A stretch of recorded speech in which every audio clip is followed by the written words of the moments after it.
Good morning, good afternoon, good evening. Friends, Kevin sir back from Personal Tutor, Standard 12th, Geography playlist आप लोगों के सामने लेके आज फिर मौजूद हूँ.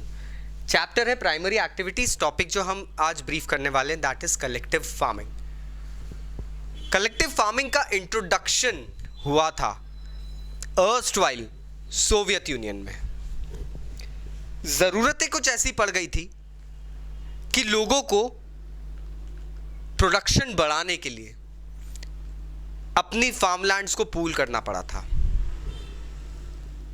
अब समझते हैं इसका बेसिक आइडिया.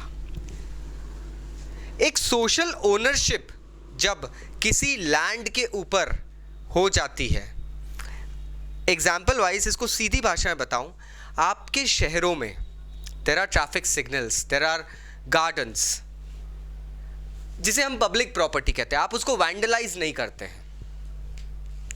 अब जब किसी लैंड को आपने सोशल ऑब्लिगेशंस के तहत बांध दिया, किसी ज़मीन पे आपने सबकी रिस्पॉन्सिबिलिटी दे दी, तो जाहिर बात है उस ज़मीन का कोई भी बुरा नहीं करेगा. यही चीज़ होती है. इस कारण से एक सोशल ओनरशिप ले ली जाती है ज़मीन के टुकड़े की, जिसमें लेबर भी काफ़ी इजीली अवेलेबल हो जाता है और प्रोडक्शन जो है वो बढ़ जाता है. अब कोलखोज, जिसे हम बेसिकली यहाँ पे हम कलेक्टिव फार्मिंग कह सकते हैं. Kolkhoz was a term that was given to collective farming in erstwhile Soviet Union. Soviet Union का विभाजन होने से पहले दोस्तों वहाँ पर ये सारी टेक्निक्स उठाई जा रही थी. somehow the disbursement of Soviet Union was being avoided, but since it was inevitable, it happened, it took place. Usually ये फार्मिंग किसी जगह की एफिशिएंसी, किसी कल्टीवेशन प्रोसेस की, फार्मिंग प्रोसेस की एफिशिएंसी बढ़ाने के लिए करी जाती है. अलग अलग एग्रीकल्चरल मेथड्स को यूज़ किया जाता है जिससे कि फार्मिंग थोड़ी सी रेवोल्यूशनलाइज्ड होती है, प्रोडक्शन में बूस्ट होता है. और जाहिर सी बात है दोस्तों, अगर प्रोडक्शन में बूस्ट होगा तो एक कम्युनिटी सेल्फ सफिशिएंट होएगी. यही चीज़ सोवियत यूनियन में उस वक्त ड्रीम करी गई थी. There was no problem of man power out there, but all the needed was an ideology. And being a communist nation, labour centric, ये फार्मिंग वहाँ पे बहुत ज़्यादा बूस्ट हो रही थी.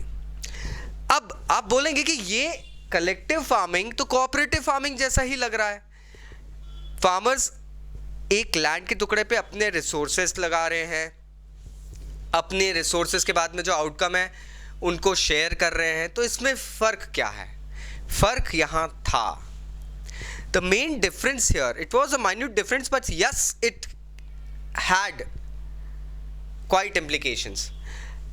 यहाँ पे होता ये था कि हालांकि ज़मीन और जो भी रिसोर्सेज है उसकी पूलिंग होती थी, लेकिन फिर भी एक इंडिविजुअल को एक ज़मीन का टुकड़ा रिटेन करने की परमिशन दी जाती थी जिस पे वो अपनी पर्सनल यूज़ के लिए कुछ भी उगा सकता है.